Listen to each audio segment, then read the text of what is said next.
అందరికీ నమస్కారం. తెలుగు కథల సంపుటికి స్వాగతం. గుండు భీమన్న కథల్లో కొత్త నౌకరి.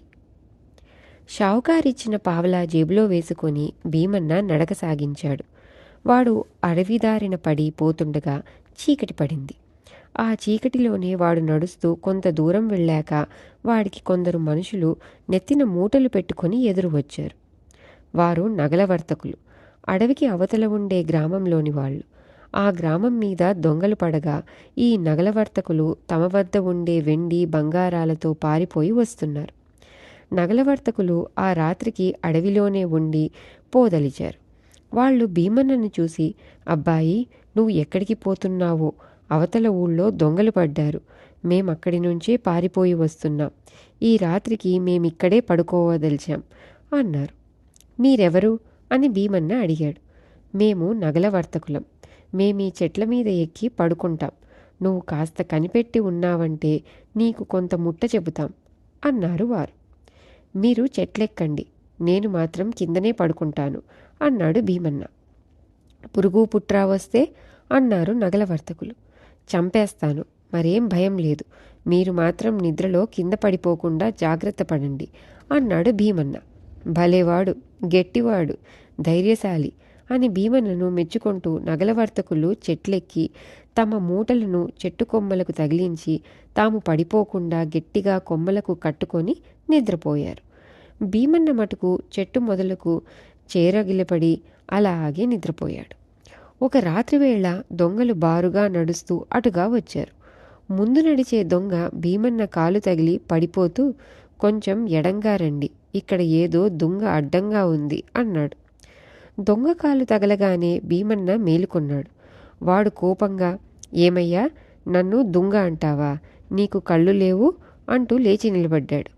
ఓహో, మనిషివా, అయితే నీ దగ్గర ఉన్నదంతా ఇచ్చే, లేకపోతే చంపేస్తాము అన్నాడు దొంగ.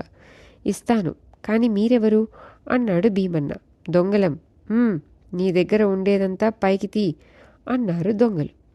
మీరేనా దొంగలంటే, సరే, ఈ పావలా తీసుకోండి, నా దగ్గర ఇంతకన్నా ఇంకేమీ లేదు అంటూ భీమన్న తన దగ్గర ఉన్న పావలా వాళ్ళకిచ్చేశాడు. వాళ్ళు తమ దారిన బయలుదేరారు. వాళ్ళు కొంత దూరం వెళ్ళాక భీమన్న, ఏవండోయ్ దొంగలు అని వెనక్కు పిలిచి, ఆ పావలా నాకొక షావుకారు ఇచ్చాడు, అది ఒకవేళ పూటా పావలా అయితే తరువాత నన్నని ఏమీ లాభం లేదు. ఈ చెట్ల మీద నగలవర్తకులున్నారు, వాళ్లకు చూపిస్తే ఆ పావలా మంచిదయింది, పూటా అయింది చెబుతారు అన్నాడు.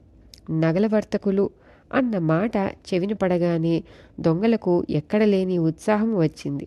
వాళ్ళు చెట్లన్నీ గాలించి నగలవర్తకులనందరినీ చితకతన్ని వారి మూటలు కాజేశారు. వాళ్ళు భీమన్నతో, నువ్వు మాతో చేరిపో, నీకు దొంగతనం నేర్పిస్తాం, సుఖంగా బతకవచ్చు అన్నారు. ఓ, అలాగే చేరుతాను, నాకెక్కడైనా ఒకటే అన్నాడు భీమన్న దొంగలతో. భీమన్న దొంగల వద్ద పనికి కుదిరిన కొద్ది కాలంలోనే వాడికి అంతులేని శరీర బలం తప్ప బుద్ధిబలం కొంచెం కూడా లేదని దొంగలకు తెలిసిపోయింది. అందుచేత వాళ్ళు భీమన్నకు యుక్తిగల పనులేవీ చెప్పక అతడి చేత బండ పనులు మాత్రమే చేయిస్తూ వచ్చారు. భీమన్న ఎంతెంత బండ పనులను సునాయాసంగా చేస్తూ వచ్చాడు.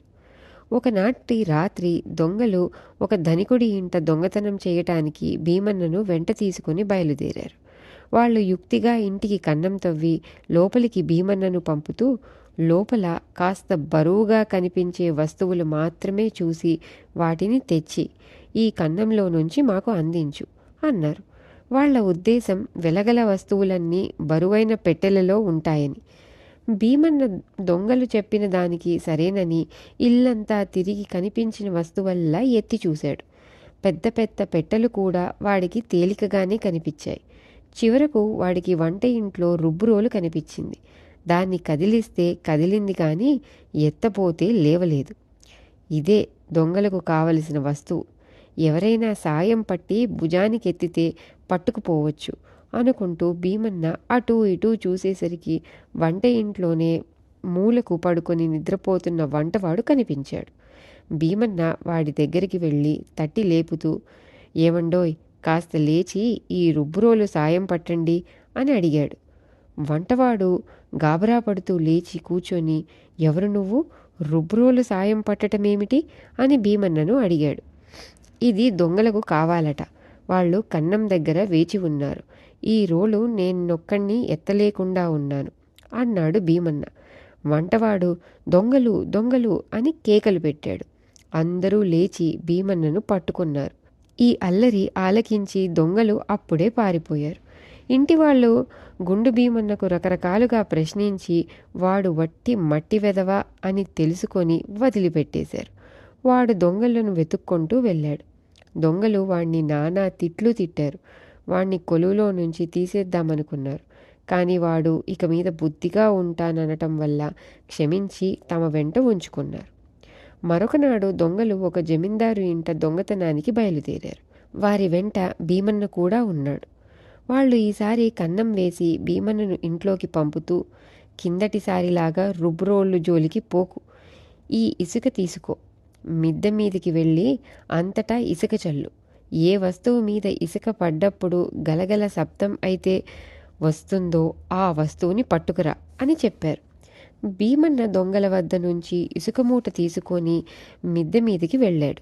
అక్కడ చాలామంది పడుకొని నిద్రపోతున్నారు. కొందరు నోర్లు తెరుచుకొని మరీ నిద్రపోతున్నారు.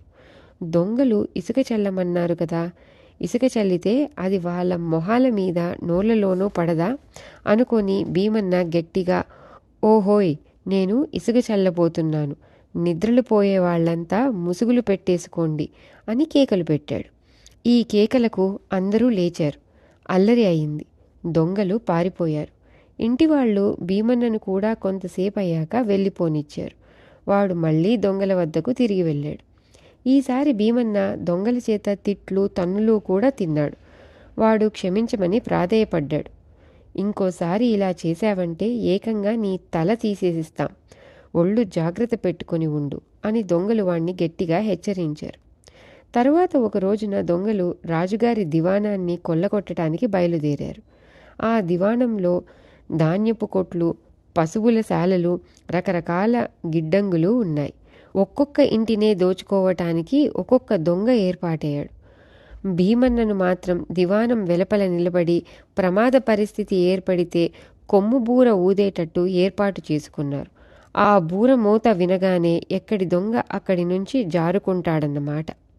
దొంగలందరూ తలా ఒక దారిన దివాణంలోకి వెళ్ళిపోయాక భీమన్న కొంచెంసేపు ఒంటరిగా నిలబడి ఎక్కడా ప్రమాదం జాడ లేదులే అనుకొని తాను కూడా లోపలికి చొరబడ్డాడు. లోపలికి పోగానే వాడికి ఎదురుగా పశువుల శాల కనిపించింది.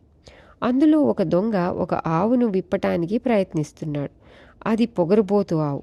దగ్గరికి వస్తే తల విసురుతున్నది. ఒకే మనిషి దాని కొమ్ములు పట్టుకొని పలుపు నిప్పటానికి లేదు. అందుచేత ఆ దొంగ తన దగ్గరికి వచ్చిన వాడు భీమన్న అని కూడా గమనించకుండా, ఒరే బాబు, కాస్త కొమ్ము పట్టు అన్నాడు. వెంటనే భీమన్న చంకలో నుంచి కొమ్ము బూర తీసి తుర్రని పెద్దగా ఊదాడు. ఈ చప్పుడుకు రాజభటులు మేలుకొన్నారు. బూర చెప్పుడు బయట నుంచి కాక లోపలి నుంచి ఎందుకు వచ్చిందా అని ఆశ్చర్యపోతూ దొంగలు ఎక్కడి వాళ్ళక్కడే నిలబడిపోయి రాజభటులకు దొరికిపోయారు. రాజుగారు దొంగలందరినీ విచారించి కారాగృహంలో యావజ్జీవ శిక్ష విధించారు. దొంగలను పట్టించినందుకు భీమన్నకు 500 రూపాయలు నగదు బహుమతి, వాడి వేలికి ఖరీదైన ఉంగరము దొరికాయి. వాటితో సహా వాడు తన ఇంటికి బయలుదేరాడు. ఇది కథ. ఇంకో గుండు భీమన్న కథతో మళ్ళీ కలుద్దాం. అంతటి వరకు సెలవు.